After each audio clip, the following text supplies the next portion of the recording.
ఇప్పుడు మనం ఈ పద్మ పురాణాంతర్గత భాగవత మహాత్మ్యాన్ని గురించి తెలుసుకుందాం. సచ్చిదానంద రూపాయ విశ్వోత్పత్యాది హేతవే తాపత్రయ వినాశాయ శ్రీకృష్ణాయ వయం నమః. యం ప్రవ్రజంతమనుపేతమపేత కృత్యం ద్వైపాయనో విరహకాతర ఆజుహావ పుత్రేది తన్మయతయా తరవోభినేదుః తం సర్వభూత హృదయం మునిమానదోస్మి.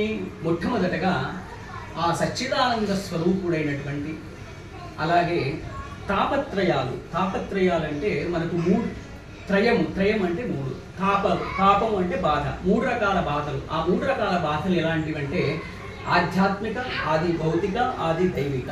ఇటువంటి మూడు రకాల బాధలను వినాశాయ అంటే ఆ ఎటువంటి బాధలైనా కూడా తీర్చగలిగే శక్తి ఉన్నటువంటి ఆ పరమాత్మ, ఆ శ్రీకృష్ణుడు.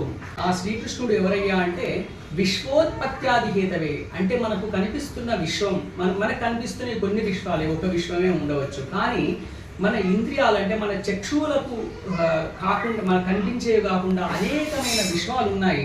ఆ విశ్వాలకన్నిటికీ కూడా సృష్టి స్థితి లయలకు కారణమైనటువంటి ఆ పరబ్రహ్మానికి నమస్కరిస్తున్నాము అని చెప్పి మొట్టమొదటగా ఆ పరమాత్మకు నమస్కరించి, తర్వాత శుకయోగికి కూడా నమస్కరించిన తర్వాత ఒకానొక సమయమున శౌనకాది ఋషులంతా కూడా నైమిషారణ్యంలో ఉన్నవారై సూత మహాముని చూస్తూ ఈ విధంగా ప్రార్థిస్తున్నారు. అందుకోసమే నైమిషే సూతమాసీనం అభివాద్య మహామతిం కథామృత రసాస్వాద కుశల శౌనకో బ్రవీత్.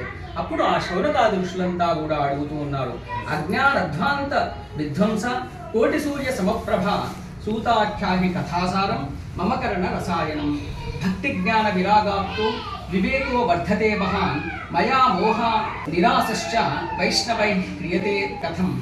అప్పుడు ఆయన చెప్తూ ఉన్నారు, ఆ సూత మహాముని, మీరు సామాన్యులు గారు, మీ యొక్క జ్ఞానము ఎటువంటిదంటే కోటి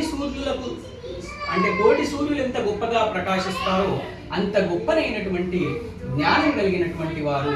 కాబట్టి మీరు మాకు భక్తి జ్ఞాన వైరాగ్యాలు కలిగేటట్టు, అలాగే ఈ కలియుగం ఆవరించింది కాబట్టి ఈ కలియుగంలో జనులు ఏ విధంగా ఉద్ధరింపబడతారో ఏదైనా ఒక మంచి ఉపాయం ఉంటే చెప్పండి అని చెప్పి, అంటే ఈ మాయా మోహము వీటన్నిటి నుండి కూడా వాటిపైన ఆసక్తి తొలగిపోయి వారికి భక్తి జ్ఞాన వైరాగ్యాలు ఏ విధంగా కలుగుతాయి, అటువంటి ఉపాయాన్ని తెలపండి అని చెప్పి మళ్ళీ ఇహఘోరే కలౌ ప్రాయో జీవశ్చా సురతాంగత క్లేశాక్రాంతస్య తస్యైవ శోధనే కిం పరాయణే.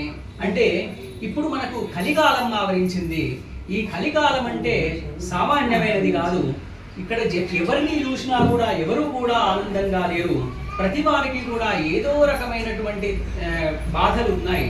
కాబట్టి ఇటువంటి కలికాలంలో ఈ క్లేశములు అంటే ఇవన్నీ తొలగిపోవడానికి, అలాగే ఆ భగవంతుని యొక్క అనుగ్రహం తొందరగా రావడానికి ఏదైనా ఉపాయం ఉంటే చెప్పండి. అందుకోసమే శ్రేయసాం యద్ భవేత్ శ్రేయః పావనానాంచ పావనం కృష్ణ ప్రాప్తికరం శశ్వత్ సాధనం తద్వదాధునా. శ్రేయసాం యద్ భవేత్ శ్రేయః అంటే మనకు ఎన్నో ఉపాయాలు ఉన్నాయి. అంటే మనకు ఎన్నో వ్రతాలు ఉన్నాయి, ఎన్నో నోములు ఉన్నాయి, ఎన్నో రకమైనటువంటి దాన ధర్మాలు, యజ్ఞయాగాదులు, ఇలా అనేక ఉపాయాలు ఉన్నాయి మనకు.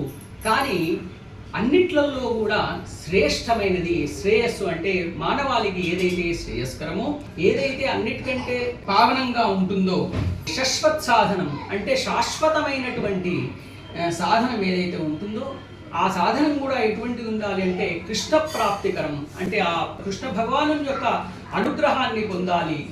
ఆ కృష్ణ భగవాను చేరుకునేటట్టు ఏదైనా ఉపాయం ఉంటే చెప్పండి అని చెప్పి ప్రార్థిస్తూ ఉన్నారు. మళ్ళీ చెప్తూ ఉన్నారు, చింతామణి లోకసుఖం సురుద్ర స్వర్గ సంపదం ప్రయచ్చతి గురుప్రీతో వైకుంఠం యోగి దుర్లభం. అంటే ఇప్పుడు చింతామణి అనే మణిగిన ఉన్నట్టయితే మనకు అనేకమైనటువంటి లౌకిక సంపదలన్నీ కూడా మనకు లభిస్తాయి.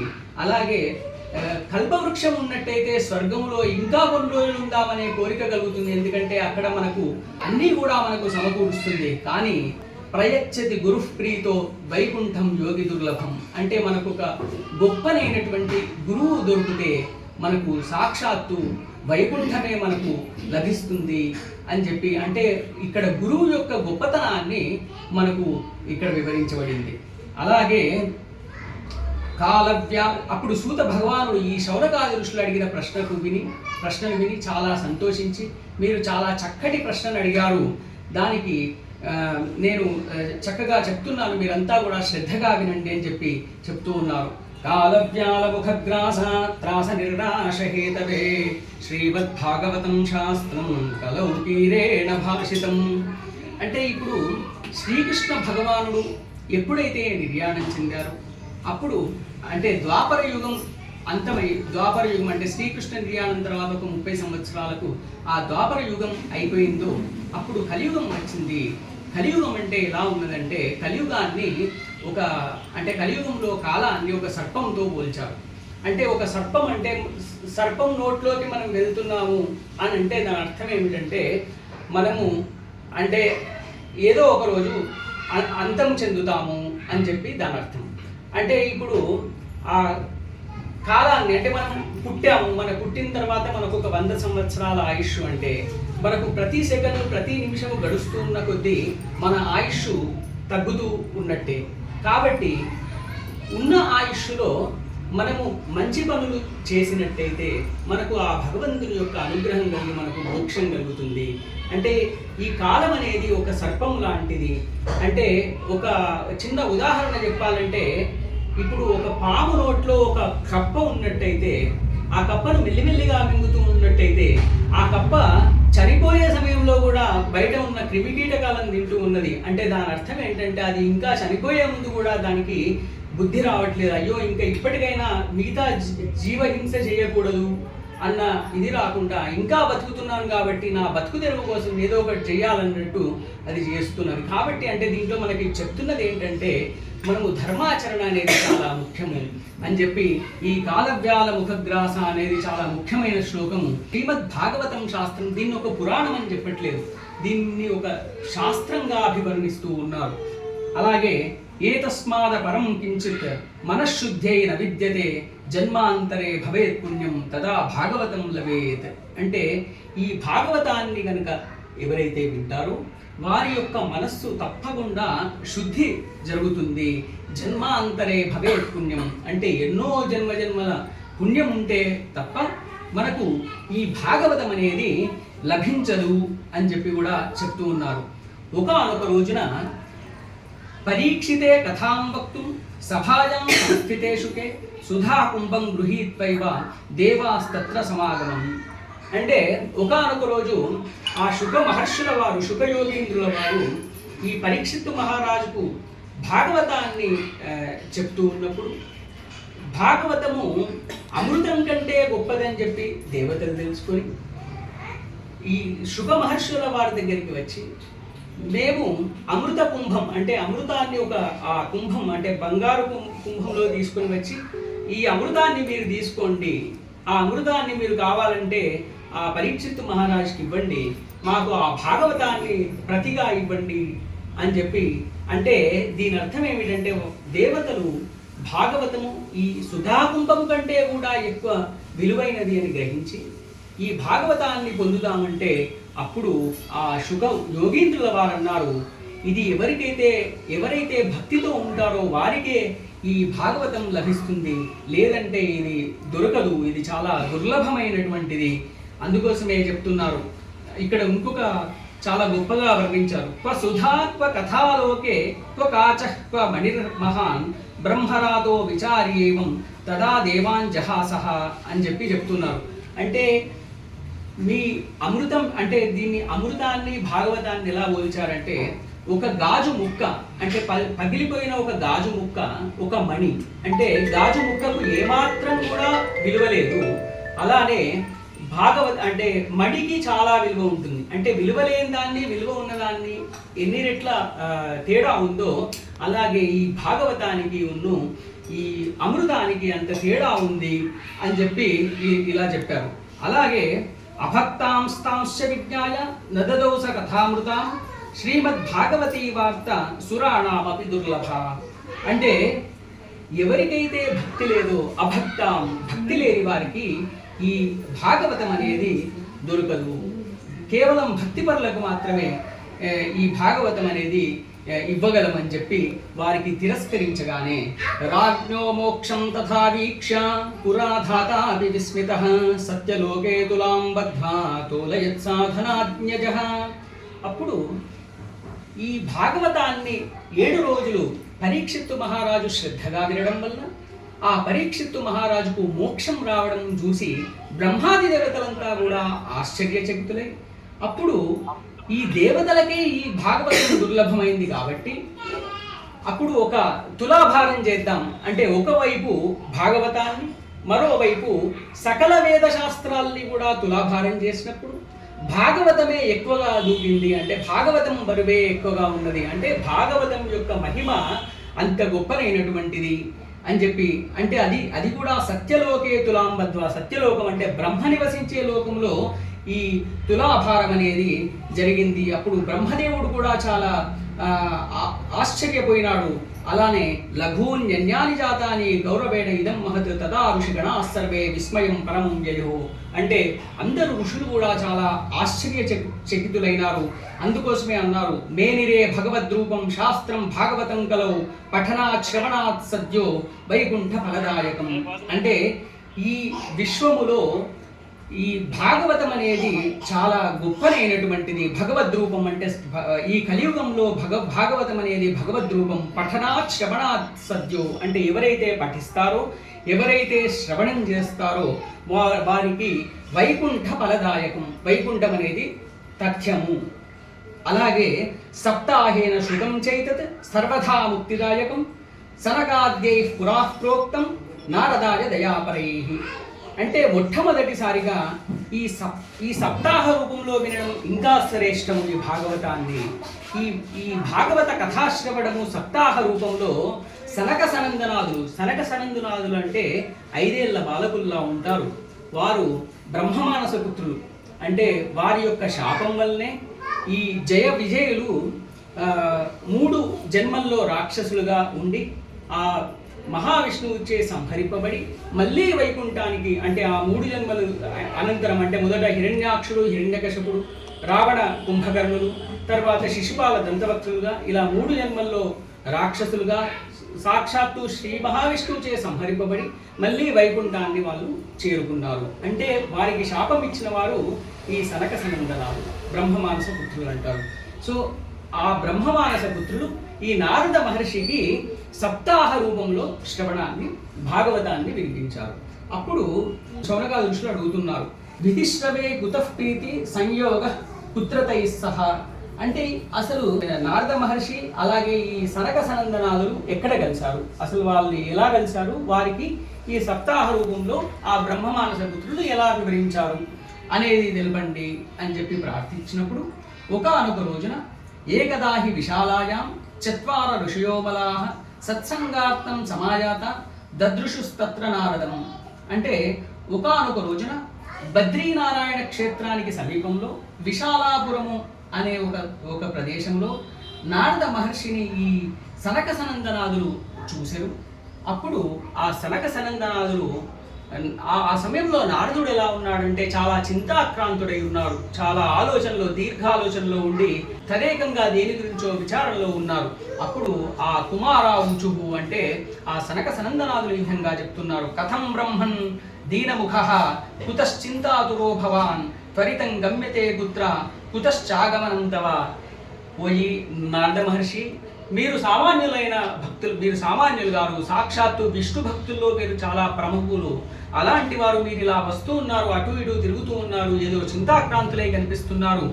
మీరు ఏదో సర్వము కోల్పోయినలాగా ఇదానీం శూన్యచిత్తోసి గదవిత్తో యథాజన అంటే మొత్తం అన్నీ కోల్పోయిన వాళ్ళలాగా కనిపిస్తున్నారు. తవేదం ముక్త సంగస్య లోచితం పదకారణం, మీ యొక్క ఈ చింతకు కారణం ఏమిటి వివరించండి అని చెప్పి అడిగినప్పుడు ఆ నారద మహర్షి అంటూ ఉన్నారు, అహంతు పృథివీం యాతో జ్ఞాత్వా సర్వోత్తమామిది పుష్కరంచ ప్రయాగంచ కాశీం గోదావరీం తథా హరిక్షేత్రం కురుక్షేత్రం శ్రీరంగం సేతుబంధనం ఏవమాదిషు తీర్థేషు బ్రహ్మమాణ ఇతస్తతః నా పశ్యన్ కుత్రచిచ్చర్మః మనస్సంతోషకారణం కలినా ధర్మమిత్రేణ ధరేయం బాధితాదునా.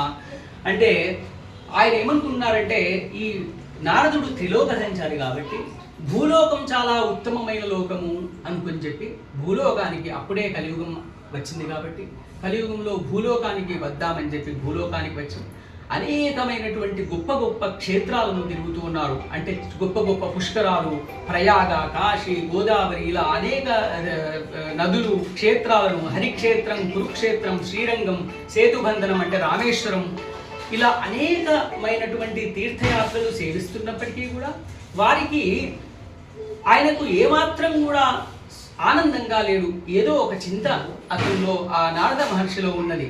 అప్పుడు ఆ కలియుగం ఎలా ఉన్నది అంటే ఆయన చెప్తున్నారు, సత్యం నాస్తి తపశ్శౌచం దయా దానం న విద్యతే ఉదరం భరిణో జీవాః వరాకాః కూటభాషిణః మందాః సుమందవతయః మందభాగ్యాః క్షుపద్రుతాః పాషండ విరతాః సంతో విరక్తాః సపరిగ్రహాః. అంటే సత్యం నాస్తి, ఎవరు కూడా సత్యవాక్కు చేయట్లేదు, అందరూ కూడా అసత్యాన్నే పలుకుతూ ఉన్నారు. అలాగే తపశ్శౌచం, తపస్సు అనేది చాలా తక్కువైపోయింది. పూర్వకాలంలో ఏళ్ళు అంటే సంవత్సరాలు తపస్సులో ఉండేవారు.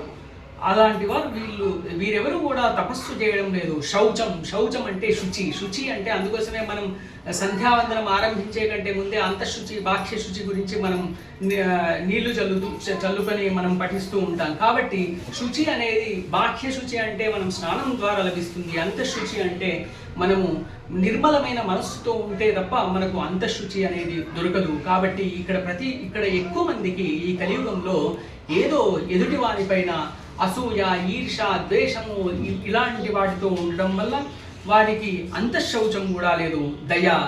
దయా గుణం అనేది అసలే లేదు. దానం అనేది చాలా తక్కువైపోయింది. ఉదరం భరిణో జీవాః అంటే కడుపు నిండడానికి అనేకమైనటువంటి దుష్కర్మలను ఆచరిస్తూ ఉన్నారు. అలాగే కృతత్రేత ద్వాపర యుగాలతో చూసినట్టయితే మనకు కలియుగంలో మానవుల యొక్క ఆయుష్ కూడా తగ్గింది. వారికి అనేక విధములైనటువంటి బాధలు కూడా ఉన్నాయి, ఉపద్రవాలు ఉన్నాయి. వారి యొక్క అంటే జీవన కాలం కూడా చాలా చాలా మేరకు తగ్గింది. కాబట్టి వీరికి ఇటువంటి ఈ సమయంలో ఆశ్రమ యవనై బుద్ధాః తీర్థాని సరితస్తత అంటే గొప్ప గొప్ప ఆశ్రమాలు, వీటన్నిటి మీద గొప్ప గొప్ప దేవాలయాల మీద ఈ ఎవరైతే మన ధర్మాన్ని పాటించరో వారు అధికారాన్ని చేపడుతూ ఉన్నారు. మన దేవాలయాలకు సంబంధించిన సంపదనంతా దోచుకుంటూ ఉన్నారు. మన దేవాలయాలను ధ్వంసం చేస్తూ ఉన్నారు. కాబట్టి ఇదంతా కూడా అధర్మంగా నడుస్తూ ఉన్నది ప్రపంచమంతా.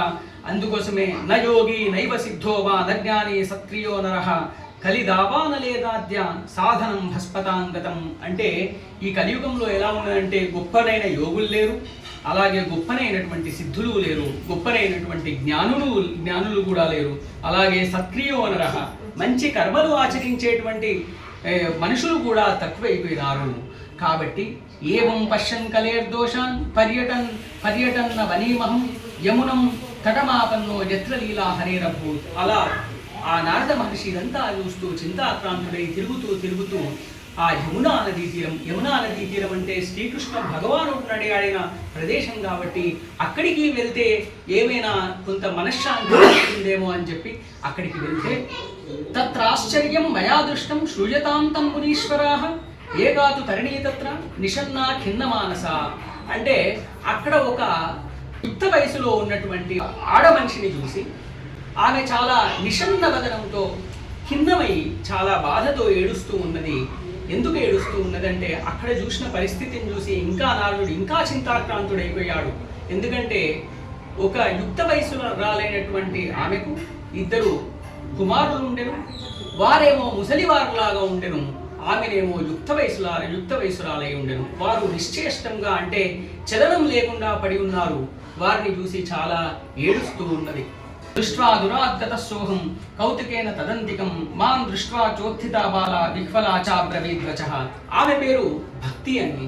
ఆ భక్తి ఈ నారద మహర్షిని చూడగానే భోభో సాధో క్షణం తిష్ఠ మచ్చింతామవినాశయ దర్శనం తవలోకస్య సర్వదా గహరం పరం బహుదా తపవాక్యేన దుఃఖ శాంతిర్భవిష్యతి యథా భాగ్యం భవేద్భూరి భవతో దర్శనం కదా. వచ్చిన మనిషి, వచ్చిన సాధువు సామాన్య మనిషి కాదు, సాక్షాత్తు పరమాత్మ యొక్క అత్యంత గొప్ప భక్తుల్లో ఒకడైనటువంటి నారద మహర్షి. ఆ నారద మహర్షి నారద భక్తి సూత్రాలను ఆయనే పొందుపరిచారు.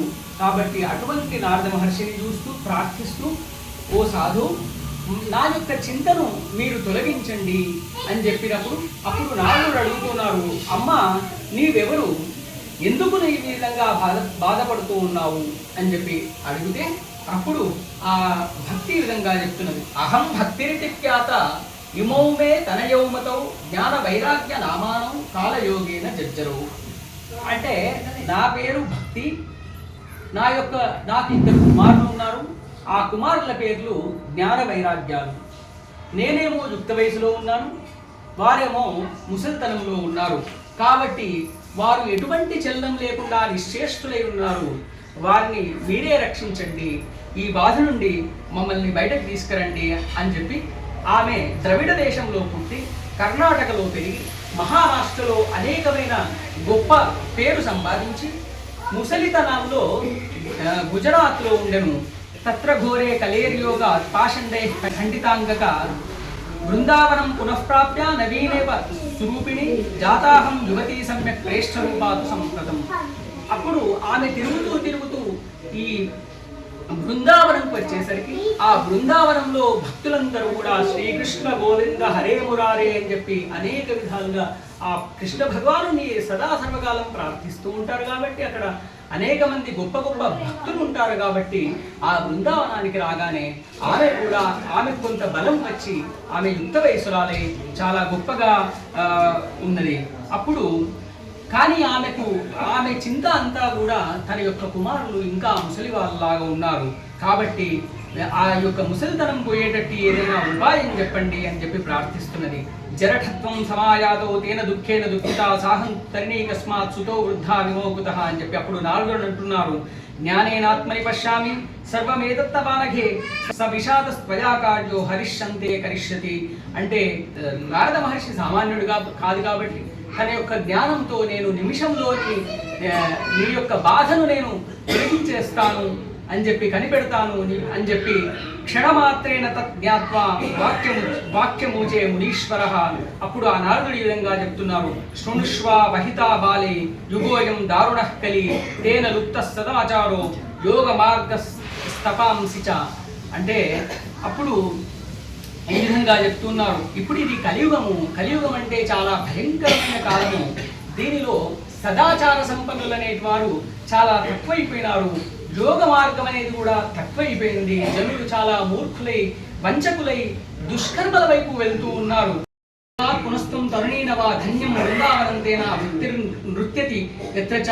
అంటే నీవు బృందావనంతో రావడం వల్ల బృందావనంలో భక్తి ఇంకా ఉన్నది కాబట్టి నీవు ఈ విధంగా తరుణి అంటే యవ్వనత్వాన్ని నీకు దొరికింది. కానీ నీ ఇరువురు పుత్రులు కూడా జ్ఞాన వైరాగ్యాలను ఎవరు పట్టించుకోవట్లేదు కాబట్టి వారు ఇలా ఉన్నారు అని చెప్పి మళ్ళీ చెప్తున్నారు. యదా ముకుందో భగవాన్ క్ష్మాన్ త్యక్త్వా స్వపదం గతః తద్దినాత్ కలిరాయాతః సర్వసాధన బాధకః.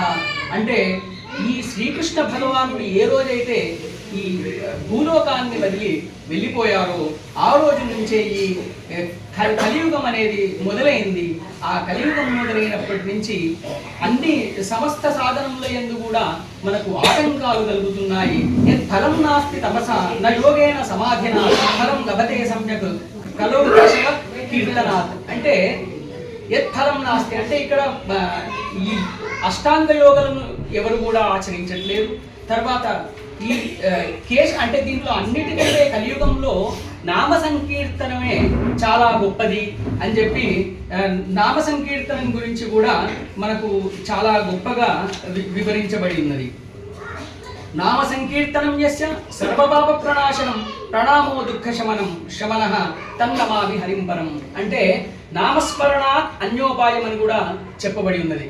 ఎందుకంటే మన ఈ కలియుగంలో ఎవరికి సమయం లేదు కాబట్టి ఈ నామస్మరణను మించిన ఉపాయం మరొకటి లేదు. కాబట్టి కేశవ నామస్మరణ కేశవ క ఈశ కేశవ అని చెప్పి ఆ కేశవుని కనుక మనం సంకీర్తన చేసినట్టయితే మనకు తప్పకుండా మంచి ఫలితం లభిస్తుంది అని చెప్పి కామక్రోధ మహాలోభ తృష్ణా వ్యాకుల చేత సహా తేపి తిష్టంతి తపసి తపస్సారస్తతో అంటే నిరంతరము కూడా మన మానవులంతా కూడా కామక్రోధ లోభ మోహ మాత్సర్యాలతో నిండి ఉన్నవారే ఏ మాత్రం కూడా ధర్మం వైపు వెళ్ళకుండా అధర్మం వైపే ఉండి ఉన్నారు. శాస్త్రానభ్యసనైవ ధ్యానయోగ ఫలంగతం అంటే ఎవరు కూడా ఈ శాస్త్రాలను వేద శాస్త్రాలను అభ్యసించాలనే కోరిక కూడా ఎవరికి ఉండట్లేదు. అప్పుడు ఈ కలియుగం గురించి, ఈ కలియుగంలో ఎలా ఉన్నది ఇప్పుడు పరిస్థితి అని చెప్పి ఆ నారద మహర్షి వివరిస్తూ ఉంటే అప్పుడు భక్తి చెప్తూ ఉన్నది. సురర్షేత్వం హిదన్యోసి మద్భాగ్యేన సమాగతః సాధూనాం దర్శనం లోకే సర్వసిద్ధికరం. మీలాంటి పరమ పురుషులు, మీలాంటి గొప్ప పరమహంసలు దర్శించడం అనేది నా యొక్క పూర్వజన్మ సుకృతం.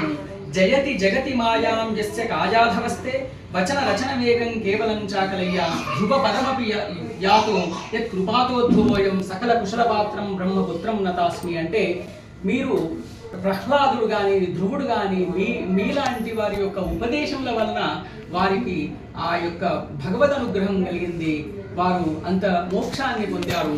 కాబట్టి మీలాంటి వారు దొరకడం నాకు చాలా అదృష్టము అని చెప్పి ఈ పద్మపురాణంలో ఈ విధంగా వివరించబడింది. అలాగే భక్తి దుఃఖాన్ని తొలగించడానికి నారదుడు ఈ విధంగా చెప్తున్నాడు. వృధా కేదయసే బాలే అభోచింతా దురాగతం శ్రీకృష్ణ చరణాంభోజం స్మర దుఃఖం గవిష్యతి. అంటే నీవు ఆ శ్రీకృష్ణుని యొక్క పాద పద్మాలను పట్టుకొని ఉండు. తప్పకుండా ఆ శ్రీకృష్ణుని ప్రార్థించినట్టయితే, ఆ యొక్క చరణాలను స్మరించినట్టయితే, ఆయనను స్మరించినట్టయితే నీ దుఃఖమంతా కూడా పోతుంది.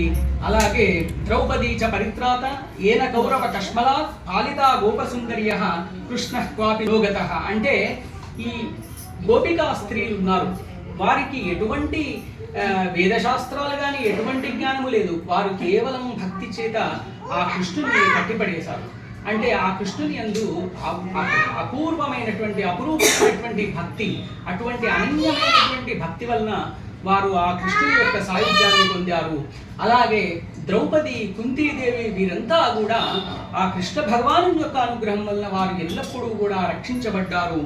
అలాగే త్వంతు భక్తి ప్రియాతస్య సతతం ప్రాణతోధిక త్వయాహూతస్తు భగవాన్ యాతి నీచ గృహేష్వపి సత్యాది త్రియుగే బోధ వైరాగ్యో ముక్తి సాధకౌ కలౌతు కేవలా భక్తి బ్రహ్మ సాయుజ్యకారిణి. అంటే సత్యాది త్రియుగే అని అంటున్నారు. సత్యాది త్రియుగే అంటే కృతయుగాన్ని సత్యయుగం అని చెప్పేవారు. అంటే సత్యయుగాన్ని మొదలుకొని అంటే కృత త్రేత ద్వాపర ఈ 3 యుగాల్లో కూడా వైరాగ్యంతో ముక్తి అనేది లభించేది. కానీ కలౌతు కేవలా భక్తి అంటే కలియుగంలో కేవలము భక్తి, అనన్యమైన భక్తి ఉంటే మనకు బ్రహ్మ సాయుధ్యకారిణి అంటే మనకు తప్పకుండా ఆ విష్ణు సాయుధ్యం అనేది దొరుకుతుంది. ఇది నిశ్చిత్య చిద్రూప సద్రూపాం త్వాం ససర్జ పరమానంద చిన్మూర్తి సుందరీం కృష్ణవల్లభాం. కాబట్టి ఆ కృష్ణుడే భక్తిగా నిన్ను సృష్టించాడు, నీకు ముక్తి అనే ఒక దాసినిచ్చాడు, అలాగే నీకు జ్ఞాన వైరాగ్యాలనే కుమారులను ఇచ్చారు. నీవు భక్తిగా వైకుంఠంలో అనేక భక్తులను నీవు పోషిస్తూ ఉండేదానివి, కలియుగంలో ఛాయారూపంలో ఉండేదానివి. అప్పుడు నువ్వు భూలోకానికి వచ్చినప్పుడు ఇదంతా చూడలేక ముక్తిని మళ్ళీ వైకుంఠానికి పంపించి వేశావు. కానీ ఆ పుత్రులపైన ఉండే మమకారంతో ఆ జ్ఞాన వైరాగ్యాలను నీవు ఇక్కడే ఉంచుకున్నావు. కానీ ఇక్కడ జ్ఞాన వైరాగ్యాల గురించి ఎవరు పట్టించుకోవట్లేదు కాబట్టి వారికి ఈ విధమైన స్థితి కలిగింది అని చెప్పి మళ్ళీ అడుగుతూ ఉన్నారు.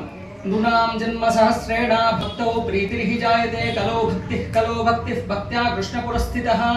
అంటే మానవులకు భక్తి అనేది అంత సులభంగా రాదు. ఈ భక్తి అనేది కలగాలంటే అనేక జన్మ అంటే కలో భక్తి భక్త్యా కృష్ణ పురస్థితః. అంటే నృణాం జన్మ సహస్రేణ 1000 జన్మల పుణ్యఫలం ఉంటే తప్ప మనకు ఆ భగవంతుణ్ణి ప్రార్థించాలి, ఆ భగవంతుణ్ణి సేవించాలి అన్న ధ్యాస కూడా మనకు కలగదు. అంటే ఆ భగవంతుని యొక్క భక్తి కలగాలి, భగవంతునిపై భక్తి కలగాలంటే మనకు అనేక జన్మల నుండి సంపాదించిన పుణ్యఫల ప్రభావం వల్లనే మనం ఈ భక్తి మార్గంలో ఉంటాము.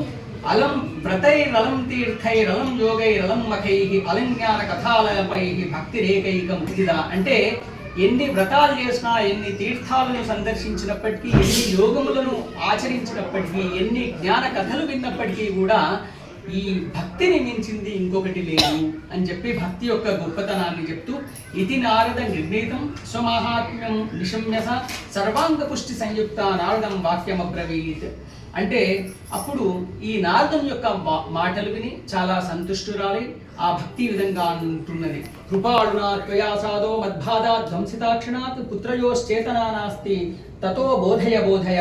అంటే మీరు ఇంత గొప్పనైనటువంటి విష్ణు భక్తులు, నా కుమారులు ఈ విధమైన దుస్థితిలో ఉన్నారు కాబట్టి నా దుస్థితిని మీరు క్షణంలో మీరు మాయం చేయగలిగే శక్తి మీకున్నది కాబట్టి మీరు ఎలాగైనా ఈ కష్టాన్ని తొలగించండి అని చెప్పి అన్నప్పుడు ఆ తస్యా వచ సమాకరణ్య కారుణ్యం నారదోగత తయోర్బోధనమారేభే కరాగ్రేణ విమర్దయన్. అప్పుడు నారద మహర్షి ఆ జ్ఞాన వైరాగ్యాల వద్దకు వెళ్ళి వారి యొక్క చేతులను కదులుతూ ఉన్నారు, వీరేమైనా లేస్తారేమో అని. తర్వాత ముఖం సంయోజ్య కర్ణాంతే శబ్దముచ్చయ సముచ్చరం జ్ఞాన ప్రభృద్యతాం శీఘ్రం రే వైరాగ్య ప్రభృద్యతాం వేద వేదాంత ఘోషైశ్చ గీతాపాఠైర్ ముహుర్ముహు బోధ్యమానో తదా తేన కథం చిచ్చోత్థితౌ బలాత్. అంటే అప్పుడు ఆ నారద మహర్షి వీరి గదా చేతులు కదిలిపినా లేవట్లేదేంటి. అప్పుడు వారి యొక్క కర్ణాల దగ్గరికి, అంటే వారి యొక్క చెవుల దగ్గరికి వెళ్ళి అప్పుడు అగ్నిమేడే పురోహితం యజ్ఞస్య దేవ పృథ్విజం హోతారం రత్నధాతం ఇషే. అంటే ఋగ్వేదం అయిపోయింది, ఋగ్వేదం అంతా చదువుతూ ఉన్నాడు, ఋగ్వేదం అయిపోయింది, ఎటువంటి చలనం లేదు. అలాగే ఇషే తోర్జేత్వా వాజవస్థో వాజవస్థ దేవోవస్థ పితాప్రార్పయతు శ్రేష్ఠతమాయ కర్మణి. ఇలా యజుర్వేదం అంతా కూడా మొదలు పెట్టారు. యజుర్వేదం అయిపోయింది, సామవేదం అగ్నహాయాహి వీదహే, ఇది అలా కూడా ఈ సామవేదాన్ని షణ్ణోదేవి రవిష్టయ అని చెప్పి ఆ అధర్మణ వేదాన్ని కూడా పఠిస్తూ ఉన్నారు. చివరకు ఈ భగవద్గీతను కూడా ధర్మక్షేత్రే కురుక్షేత్రే సమవేద యుత్సవ మామకా పాండవాశ్చవ కిమకుర్వత సంజయ అని చెప్పి ఆ భగవద్గీతలోని 7,000 శ్లోకాలను కూడా పఠించారు. ఎంత పఠించినప్పటికీ కూడా వారిలో ఏమాత్రం కొంత లేచినట్టు లేస్తూ ఉన్నారు, మళ్ళీ కూడా నిశ్చేష్టులై ఉన్నారు. అప్పుడు ఆ నారద మహర్షి చాలా అంటే దీర్ఘ ఆలోచనలో పడి అహో నిద్ర కథం యాతి వృద్ధత్వం చ మహత్తరం చింతయన్నితి గోవిందం స్మారయామాస భార్గవ. అప్పుడు ఇన్ని వేద సాక్షాత్తు ఆ పరమాత్మ నుండి ఉద్భవించిన ఈ వేదాన్నంతా కూడా ఉచ్చరించినప్పటికీ వీరిలో చలనం లేదు. భగవద్గీతనే చదివాను, అయినప్పటికీ చలనం లేదు, ఏం చేయాలి అని చెప్పి చాలా చింతాక్రాంతుడై ఆ మనసులో స్వామివారిని ప్రార్థిస్తూ ఉంటే వ్యోమవాణి తదైవాభూత్ మా ఋషే ఖిద్యతామితి ఉద్యమ సఫలస్తేజం భవిష్యతి న సంశయ. అంటే అప్పుడు చెప్తున్నారు వ్యోమవాణి. వ్యోమవాణి అంటే ఆకాశవాణి నుండి చెప్తున్నారు, మీరు ఏదైనా సత్కర్మను ఆచరించినట్టయితే నీ అనుకున్న కోరిక అంటే ఆ జ్ఞాన వైరాగ్యాలు ఉత్తేజితులై వారు చలనాన్ని పొందుతారు అని చెప్పి అనగానే అప్పుడు మళ్ళీ అంటున్నారు ఏతదర్థంతు సత్కర్మ సురర్షేత్వం సమాచర తత్తే కర్మాభిదాస్యంతి సాధవ సాధుభూషణ సత్కర్మణి కృతే తస్మిన్ సనిద్రా వృద్ధతానయోః గమిష్యతి క్షణాద్భక్తి సర్వతః ప్రసరిష్యతి. ఈ సత్కర్మ చేయమన్నారు, ఎవరో గొప్పవారు కలుస్తారు, మీకు సత్కర్మ ఎలా ఆచరించాలి అనేది చెప్తారన్నారు. ఆ సత్పురుషులు ఎవరు ఏంటి అనేది అగమ్య గోచరంగా ఉంది. ఈ ఎవరు కలవాలి అని చెప్పి ఆయన అక్కడి నుండి అనయాకాశవాణ్యాపి గోప్యత్వేన నిరూపితం కింవా తత్సాధనం కార్యం ఏన కార్యం భవేత్తయో భవిష్యంతి సంతస్తే కథం దాస్యంతి సాధనం మయాత్ర కిం ప్రకర్తవ్యం యదుక్తం వ్యోమభాషయ. అప్పుడు విని అక్కడి నుంచి తత్ర ద్వావపి సంస్థాప్య నిర్గతో నారదో ముని తీర్థం తీర్థం వినిష్క్రమ్య పృచ్ఛన్ మార్గే మునీశ్వరాన్. అంటే ఆ నారద మహర్షి ఆ జ్ఞాన వైరాగ్యాలను అక్కడ ఉంచి కొంతసేపు తాను అనేకమైనటువంటి తీర్థయాత్రలకై బయలుదేరు అనేకమైనటువంటి ఎవరు ఏ గొప్ప ఋషులు మునులు కలిసినప్పటికీ కూడా వారిని ఇదే ప్రశ్న వేస్తున్నారు, నేను ఇలా చింతాక్రాంతుడై ఉన్నాను, నా యొక్క చింత తొలగడానికి ఏదైనా ఉపాయం ఉంటే చెప్పండి. అంటే అలా తిరుగుతూ ఉంటే చాలా మంది నీ యొక్క కోరిక అంటే నీవే ఇంత గొప్పవాడివి, నీకు మేము సలహా ఇచ్చేంత గొప్పవారం మేము కాదు అని చెప్పి అనేక మంది ఇది సాధ్యమే కాదని కొంతమంది ఇలా అనేక విధాలుగా చెప్తూ ఉంటే ఏవం ఋషిగణై పృష్టై నిర్ణయోక్తం దురాసనం తతశ్చింతాతురశోధ బదరీ వనమాగత. అనంతరము చాలా చింతించినప్పుడు వెళ్తూ వెళ్తూ బదరీ వనానికి చేరుకున్నాడు. ఆ బదరీ వనం అంటే సామాన్యమైనటువంటి కాదు, బదరీ క్షేత్రం. అక్కడ జ్ఞాన వైరాగ్యాలను మేల్కొనుటకు అక్కడ తపస్సులు చేద్దాము అని చెప్పి నిశ్చయించుకున్నప్పుడు ఆ సమయంలో తావద్ద దర్శకురుతః సనకాదీన్ మునీశ్వరాన్ కోటి సూర్య సమాభాసాన్ ఉవాచ మునిసత్తమః. ఆ సమయంలో ఈ బ్రహ్మమానస పుత్రులైనటువంటి సనక సనందనాదులను చూసి వారికి నమస్కరించి తానేం భూరి భాగ్యేన భవద్భిః సంగమో భవతు కుమార బ్రూవతాం శీఘ్రం కృపాం కృత్వా మమోపరి భవంతో యోగినః సర్వే బుద్ధిమంతో బహుశ్రుతాః పంచహాయన సంయుక్తాః పూర్వేషామపి పూర్వజాః సదా వైకుంఠ నిలయా హరికీర్తన తత్పరాః లీలామృత రసోన్మత్తాః కథామాత్రైక జీవినః. అంటే మీలాంటి వారి యొక్క దర్శనం అనేది భూరి భాగ్యము, నా యొక్క ఎన్నో జన్మల మంచి ఫలం వల్ల నాకు మీరు ప్రత్యక్షమైనారు, మీ యొక్క సంఘం అనేది చాలా గొప్పది. తర్వాత చెప్తున్నారు, మీరు చూస్తే కేవలం 5 ఏళ్ల బాలకుల్లా ఉన్నారు, కానీ మీరు జ్యేష్ఠుల్లో జ్యేష్ఠులు, శ్రేష్ఠుల్లో శ్రేష్ఠులు. అలాగే మీరు చాలా గొప్పనైనటువంటి యోగులు, బుద్ధిమంతులు, బహుశ్రుతాః పంచహాయన సంయుక్తాః. అంటే మీరు చూస్తే 5 ఏళ్ల బాలకుల్లా ఉన్నారు. సదా వైకుంఠ నిలయాః అంటే మీరు ఎల్లప్పుడూ కూడా సదా సర్వకాలము ఆ వైకుంఠంలో ఉంటారు. వీరికి వైకుంఠంలో శ్రీ మహావిష్ణువు ఏకాంతంలో ఉన్నా కూడా వారు వెళ్ళగలిగే శక్తి గలవారు, అటువంటి గొప్పవారు. హరికీర్తన తత్పరాః ఎల్లప్పుడూ కూడా హరిని మాత్రమే కీర్తిస్తూ ఉంటారు. లీలామృత రసోన్మత్తాః ఆ లీలలో అంటే ఆ భగవంతుని యొక్క లీలలో వాళ్ళు మదిస్తూ రవిస్తూ ఉంటారు. కథామాత్రైక జీవినః అటువంటి మీరు గొప్పవారు. కాబట్టి హరిశరణమేవం హి నిత్యం ఏషాం ముఖే వచః అతఃకాల సమాదిష్టా జరాయుష్మాన్న బాధతే. అంటే వీళ్ళు హరిశరణం అని చెప్పి అంటే హరియే శరణ్యము అని చెప్పి చెప్పింది, ప్రతిపాదించింది వీరు. కాబట్టి మీరు నా యొక్క కష్టాన్ని మీరు తీర్చండి. భూమో నిపతితో సద్యో యత్కృపాతః పురంగతో అహో భాగ్యస్య యోగేన దర్శనం భవతామిత అనుగ్రహస్తు కర్తవ్యో మయి దీనే దయాపరైః అశరీర గిరోక్తం యత్ కథిం సాధనముచ్యతాం. అప్పుడు భక్తి జ్ఞాన విరాగాణం సుఖముత్పద్యతే కథం స్థాపనం సర్వవర్ణేషు ప్రేమపూర్వం ప్రయత్నతః. అంటే ఈ జ్ఞాన వైరాగ్యాలకు వారు నిశ్చేష్టులై ఉన్నారు కాబట్టి వారిలో చలనం వచ్చేట్టు, వారికి యవ్వనం వచ్చేట్టు, ఆ యొక్క భక్తి వైరాగ్య జ్ఞాన వైరాగ్యాలకు ఉత్తేజం కలిగేట్టు ఏదైనా ఉపాయం చెప్పండి అని చెప్పి ప్రార్థిస్తే ఆ సనత్కుమారాదులు ఈ విధంగా చెప్తున్నారు. మాం చింతాం కురుదేవర్షే హర్షం చిత్తే సమావహ ఉపాయ సుఖ సాధ్యోత్ర వర్తతే పూర్వయేవహి అహో నారద ధన్యోసి విరక్తానాం శిరోమణి సదా శ్రీకృష్ణదాసానాం అగ్రణీర్ యోగ భాస్కరః.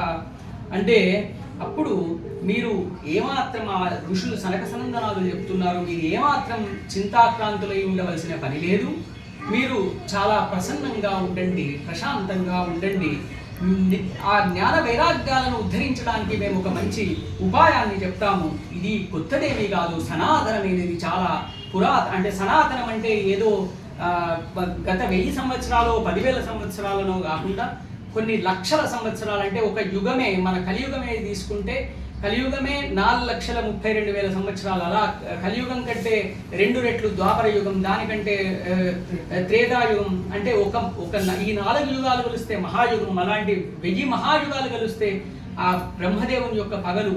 అలా చూసినట్టయితే కొన్ని లక్షల కోట్ల సంవత్సరాల కాలం. అంటే అనాదిగా సనాతనం అంటే మన సనాతన ధర్మము, సనాతన వైదిక ధర్మము అంటే ఇది మనం గుర్తుపెట్టుకోవాల్సిన విషయం. అంటే ఏదో ఇప్పుడు ఒక 1000 సంవత్సరాల కింద మనం ఆ ధర్మాన్ని మనం అనుసరిస్తున్నాము అని కాకుండా మనం అనేక లక్షల సంవత్సరాల నుండి మనకు ఆ వేదం ద్వారా చెప్పబడుతున్న ధర్మము అని చెప్పి కూడా మనం గుర్తుపెట్టుకోవాలి. అంటే అక్కడ సనాతనం అని చెప్పి ఇక్కడ చెప్పడం జరిగింది. అలాగే నారదుని అంటున్నారు, శ్రీకృష్ణ దాసానాం, శ్రీకృష్ణుని యొక్క గొప్పనైనటువంటి దాసుడవు అగ్రణీర్ యోగ భాస్కరః. అంటే ఆ యోగుల్లో కృష్ణుని యొక్క భక్తుల్లో అత్యంత అగ్రగణ్యుడవు అని కూడా చెప్తున్నారు. ఋషిభిర్బహవో లోకే పంథానః ప్రపుటీకృతాః శ్రమసాధ్యాశ్చ ते सर्वे प्रायः स्वर्ग फलप्रदा వైకుంఠ సాధకః పంథాః సతు గోప్యో హి వర్తతే తస్యోపదేష్టా పురుషః ప్రాయో భాగ్యేన లభ్యతే. అంటే అప్పుడు సత్కర్మ తవ నిర్దిష్టం వ్యోమవాచ తు యత్పురా తదుచ్యతే శృణుష్వాద్య స్థిరచిత్త ప్రసన్నది. అప్పుడు సత్కర్మను ఎలా ఆచరించాలి అనేది మీకు చెప్తాము అంటే అప్పుడు చెప్తున్నారు. ద్రవ్యయజ్ఞాస్తపోయజ్ఞ యోగయజ్ఞాస్తథాపరే స్వాధ్యాయ జ్ఞానయజ్ఞాశ్చ తేతు కర్మ విసూచకాః. అంటే అప్పుడు ద్రవ్యయజ్ఞము, తపోయజ్ఞము, యోగయజ్ఞం ఇటువంటి అన్ని యజ్ఞాలు కూడా కర్మ మార్గాన్ని సూచిస్తున్నాయి. కానీ సత్కర్మ సూచకో నూనం జ్ఞానయజ్ఞ స్మృతో బుధైః శ్రీమద్భాగవతాలాప సతు గీత శుకాదిభి. అంటే ఈ శుక మహర్షి మొదలగు గొప్ప గొప్ప ఋషులు గానం చేసినటువంటి ఈ శ్రీమద్భాగవతం మాత్రం కేవలం మనకు మోక్ష సాధనము. అలాగే భక్తి జ్ఞాన విరాగాణం తద్ఘోషేణ బలం మహత్ వ్రజిష్యతి ద్వయో కష్టం సుఖం భక్తేర్భవిష్యతి ప్రళయం హి గమిష్యంతి శ్రీమద్భాగవత ధ్వనేః కలేర్దోషా ఇమే సర్వే సింహశబ్దాతృకా ఇవ. అంటే ప్రళయకాలంలో కూడా ఈ భాగవతాన్ని ఉచ్చరించినట్టయితే మనం ప్రళయకాలం నుండి కూడా మనం బయటపడతాము. ఈ కలి దోషం అంటే సింహం గర్జిస్తే తోడేళ్ళు ఇలాంటివి వేరే జంతువులు ఎలానైతే భయపడతాయో భాగవతానికి అటువంటి అంటే భయంకరమైన వాటిని కూడా భయంకరమైన పాపాలను కూడా తొలగించే శక్తి వాటికి ఉన్నది. కాబట్టి జ్ఞాన వైరాగ్యాలకు ఎటువంటి చింత అవసరం లేదు అని చెప్పి మళ్ళీ నారదుడు అంటున్నాడు. వేద వేదాంత ఘోషైశ్చ గీతాపాఠై ప్రబోధితం భక్తి జ్ఞాన విరాగానా మోదతిష్టత్రికం యదా శ్రీమద్భాగవతాలాపాత్ తత్కథం బోధమేష్యతి తత్కథాసుతు వేదార్థ శ్లోకే శ్లోకే పదే పదే అని చెప్తున్నారు. అంటే నేను ఎన్నో వేదాంతాలన్నింటినీ కూడా వినిపించాను. ఇంత వినిపించినప్పటికీ కూడా వారు మేలుకొనలేదు. మీరు భాగవతం చెప్పినంతనే ఎలా మేలుకుంటారు అని చెప్పి మళ్ళీ అడుగుతూ ఉన్నారు. అప్పుడు ఆ సనత్ కుమారాదులు చెప్తున్నారు. వేదోపనిషదాంసారా జాతా భాగవతీ కథ అత్యుత్తమా తతో భాతి పృథగ్భూత ఫలాకృతి ఆమూలాగ్రం రసస్తిష్టం నాస్తే న స్వాద్యతే యథ స భూజ సంపృథగ్భూత ఫలే విశ్వమనోహర. అంటే ఇప్పుడు ఒక మామిడి చెట్టు తీసుకున్నట్టయితే మామిడి పళ్ళు అనేది తీయగా ఉంటాయి. కానీ చెట్టంతా అంటే వేర్ల నుండి ప్రతిదీ కూడా తీయగా ఉన్నప్పటికీ మనము ఆ తీయదనాన్ని ఆస్వాదించాలంటే కేవలము ఫలం ద్వారా మనం ఆస్వాదిస్తున్నాం.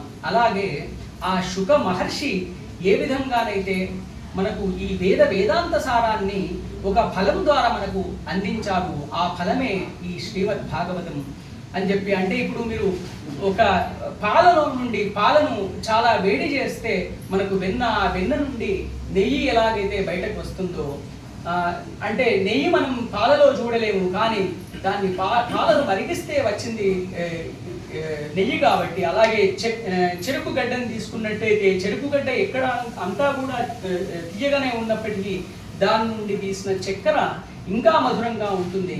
కాబట్టి ఈ వేదాంత శాస్త్రం నుండి వాటి యొక్క సంగ్రహం అంతా కూడా ఈ శ్రీమద్ భాగవతంలో ఉన్నది అని చెప్పి.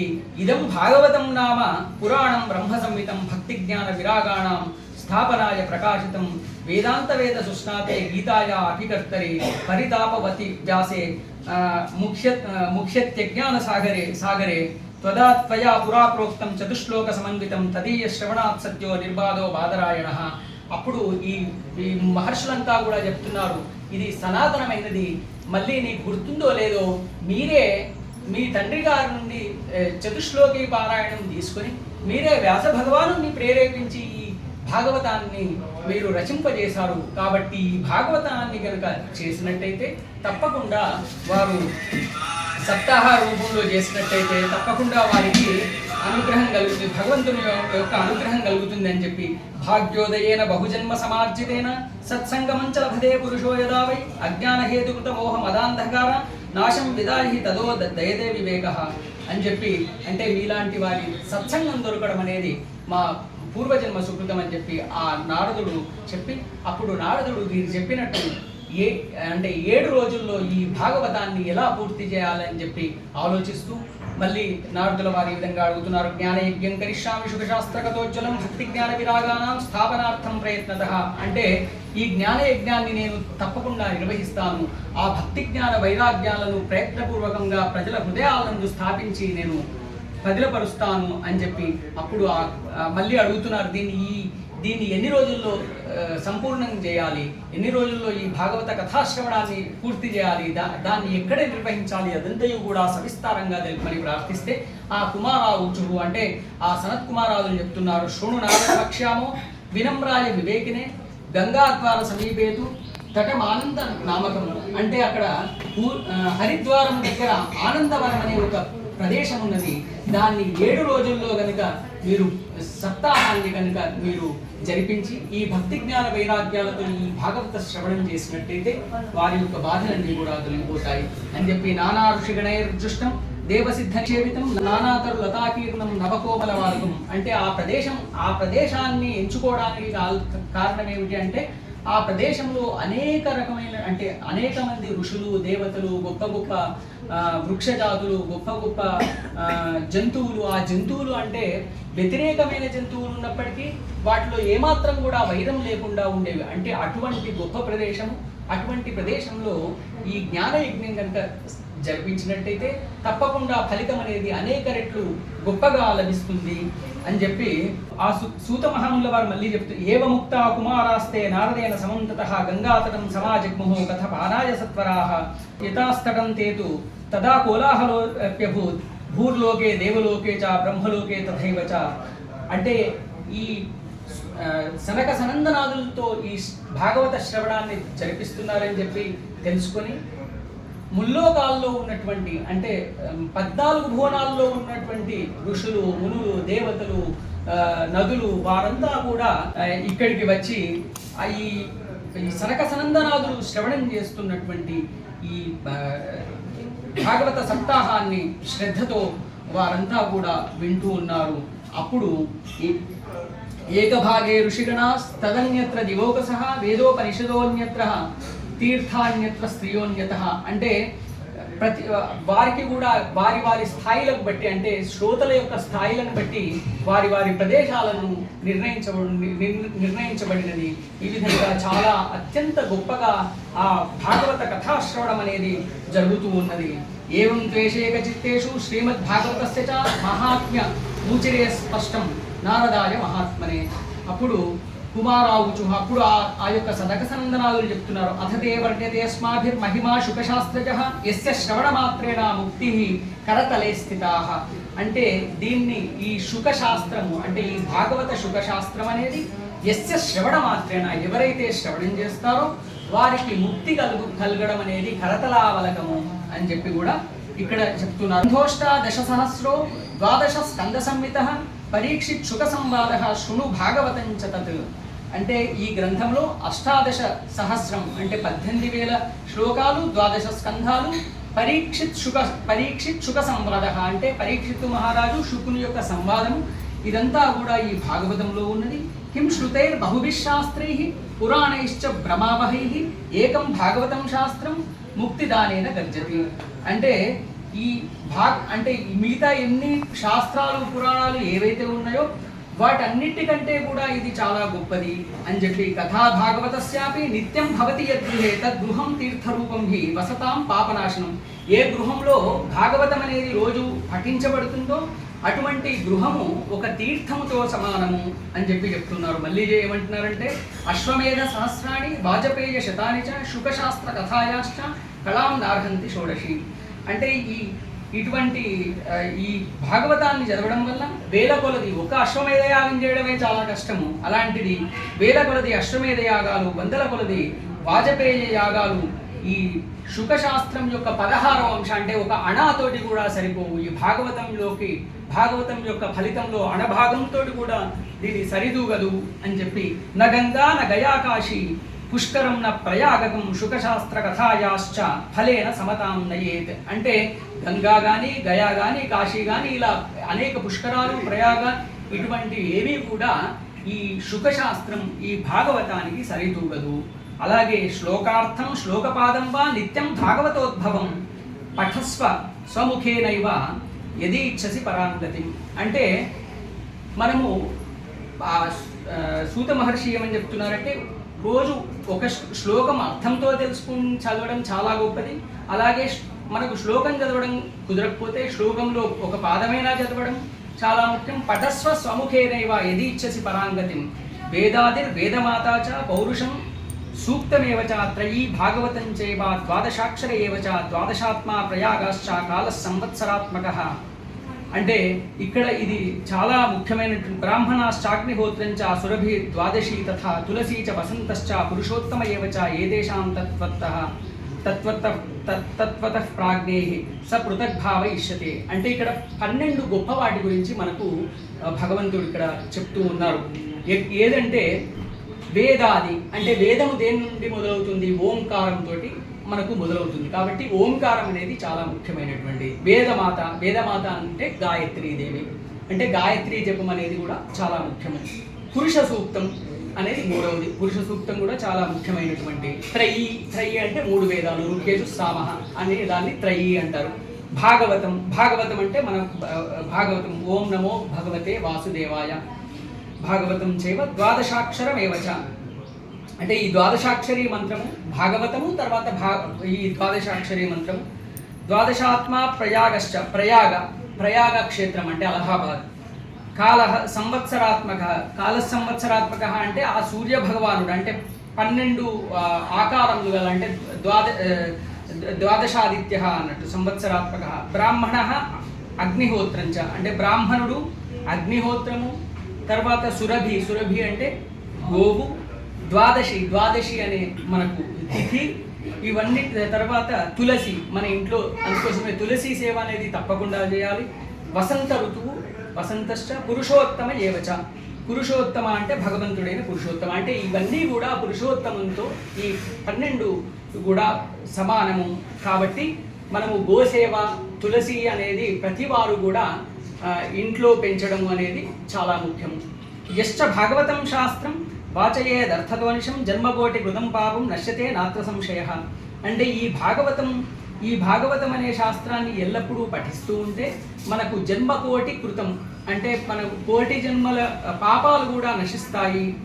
జన్మకోటి కృతం పాపం నశ్యతే నాత్ర సంశయః, అంటే దాంట్లో సంశయం ఏమీ లేదు అని చెప్పి చెప్తున్నారు. శ్లోకార్థం శ్లోకపాదం వా పఠేత్ భాగవతం చేయః నిత్యం పుణ్యమవాప్నోతి రాజసూయాశ్వమేధయోః.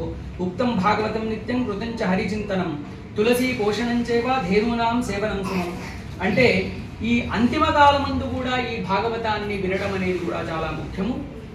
అలాగే ఈ విధముగా దుర్లభైవ కథాలోకే శ్రీమద్ భాగవతోద్భవ కోటి జన్మ సముత్తేన పుణ్యేనైవ తు లభ్యతే తేన యోగ నిధేదీమన్ శ్రోతవ్యాస ప్రయత్నతః దీనానాం నియమో నాస్తి సర్వదా శ్రవణం మతుం. అంటే ఈ భాగవతం అనేది రోజు చదివితే చాలా గొప్పది, కానీ రోజు చదవాలంటే అనేకమైన నియమాలు ఉంటాయి. కాబట్టి ఇప్పుడు ఈ కలియుగంలో ఆ నియమాలన్నింటినీ పాటించడం కష్టం. కాబట్టి 7 రోజుల్లో సప్తాహపూర్వకంగా ఈ భాగవతాన్ని ఎవరైతే పఠిస్తారో వారికి తప్పకుండా శ్రేయస్సు కలుగుతుంది. యత్ఫలం నాస్తి తపసా నయోగేన సమాధిన అనాయాసేన తత్సర్వం సప్తాహ శ్రవణే లభేత్. అంటే తపస్సు వలన, యోగం వలన, వీటి వల్ల లభించే కంటే ఫలం కంటే కూడా ఈ సప్తాహ శ్రవణం వలన అంత గొప్ప ఫలితం లభిస్తుంది అని చెప్పి కూడా చెప్తూ ఉన్నారు. ఈ సప్తాహం మొదలైన తర్వాత ఈ భక్తి జ్ఞాన వైరాగ్యాలు చాలా శ్రద్ధగా ఈ సప్తాహాన్నంతా వింటూ శ్రీకృష్ణ గోవింద హరే మురారే హే నాథ నారాయణ వాసుదేవ శ్రీకృష్ణ గోవింద హరే మురారే హే నాథ నారాయణ వాసుదేవ. ఈ విధంగా ఆ భక్తి జ్ఞాన వైరాగ్యాలు తన్మయత్వంతో ఈ సనక సనందనాదులు శ్రవణం చెప్తూ ఉన్నటువంటి ఆ భాగవతాన్ని శ్రద్ధగా విని వారు పూర్వస్థితిని పొందారు. ఆ విధంగా ఈ భక్తి జ్ఞాన వైరాగ్యాలు ఈ కలియుగంలో మళ్ళీ పుంజుకున్నాయి. వాటి వలన భక్తులంతా కూడా భక్తి జ్ఞాన వైరాగ్యాల వైపు వెళ్తూ ఉన్నారు.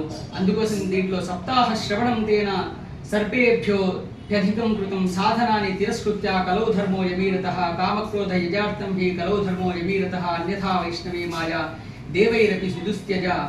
అంటే ఈ ఈ శ్రవణం అంటే సప్తాహ శ్రవణం వల్ల మనకు మిగతా వాటిపైన మోహం అనేది కొంత తొలగిపోతుంది. దీన్ని శ్రద్ధతో పఠిస్తే, ఎంత శ్రద్ధతో పఠిస్తే దానికి అంత గొప్పగా మనకు ఫలితం ఉంటుంది.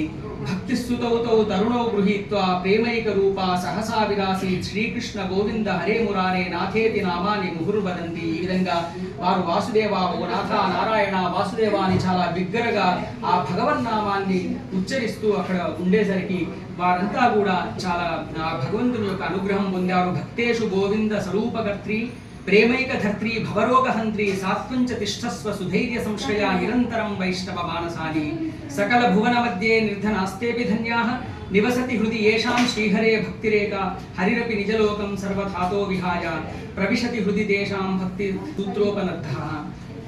ఈ విధంగా ఈ భాగవతాన్ని వారు శ్రద్ధగా విని, అక్కడున్న మిగతా వారంతా కూడా ఈ భాగవతాన్ని శ్రద్ధగా విని ఆ కృష్ణ సాయుధ్యాన్ని పొందారు. దీని గురించి చెప్పాలంటే అనేకమైనటువంటి శ్లోకాలు ఉన్నాయి. మనం ప్రతి శ్లోకం గురించి మాట్లాడుకుంటే ఈ ఒక్క భక్తి జ్ఞాన వైరాగ్యాల గురించే గంటలు గంటలు మనం మాట్లాడుకోవచ్చు. కాబట్టి సమయానుసారంగా మనం ఈ భక్తి జ్ఞాన వైరాగ్యాలను ఇంతటితో ముగిస్తున్నాము. కాబట్టి మనం కూడా భక్తి అనేది అలవర్చుకోవడానికి ప్రయత్నించాలి. మనం ఆ నవవిధ భక్తుల ద్వారా, అంటే మనకు ఏ విధంగా ఇష్టం ఉంటే ఆ విధంగా శ్రవణమో కీర్తనమో ఇలా ఏ విధంగా ఇష్టం ఉంటే ఆ విధంగా ఆ భగవంతుని యొక్క గాథ అంటే పుస్తకాలను చదవడము, అలాగే భగవంతుని నామస్మరణ చేయడము, భగవంతుని యొక్క పూజ చేయడము, ఈ విధంగా మనం చేసినట్టయితే తప్పకుండా మనం భగవంతుని తెలుసుకోవాలనే మనకు కోరికతో మనం జ్ఞానం అనేది సముపార్జిస్తాము. ఆ విధంగా మెల్లిమెల్లిగా మనకు వైరాగ్యం కూడా అలవాటు పడి అంత్యమున మనం మోక్షాన్ని పొందుతాము, ఆ శ్రీకృష్ణ సాయుధ్యాన్ని పొందుతాము. ఇది శ్రీ పద్మపురాణే ఉత్తరఖండే శ్రీమద్భాగవత మాహాత్మ్యే తృతీయోధ్యాయః. హరయే నమః. సర్వం శ్రీకృష్ణ దివ్యచరణారవిందార్పణమస్తు.